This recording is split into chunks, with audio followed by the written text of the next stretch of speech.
தாராவோட துணைவர் யாருங்க ஐயா? என் தாயை வந்து பைரவ பிரியான்னு சொல்லுவாங்க. எங்க அம்மா பைரவருடைய துணைவி. சிவன் ஒரு நிகழ்வு சொல்றேன். இவருக்கு யாரு துணை? அதாவதுங்க ஆணும் பெண்ணும் ஒண்ணுதான். அதுதான் அர்த்தநாரீஸ்வரருடைய வடிவம். ஒரு முறை ஆழகால விஷம். அந்த அமிர்தம் வேண்டி தேவர்கள் பார்க்கடலை களையிறாங்க. களையும் பொழுது அதுல முதல்ல வந்தது என்னன்னு பார்த்தீங்கன்னா, ஆழகால விஷம். அத பார்த்தோனே எல்லாரும் ஓடிர்றாங்க.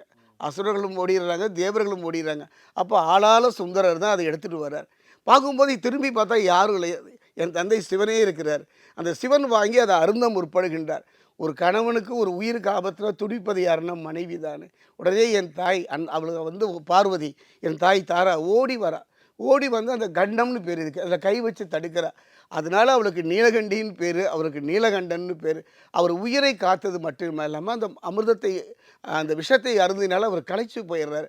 அவளை ஒரு நீங்கள் பார்த்தீங்கன்னா வட மாநிலங்களில் தாராபீட்லலாம் பார்த்தீங்கன்னா அம்பாள் இருப்பா. அவள் மடிவில் குழந்தையா சிவன் இருப்பார்.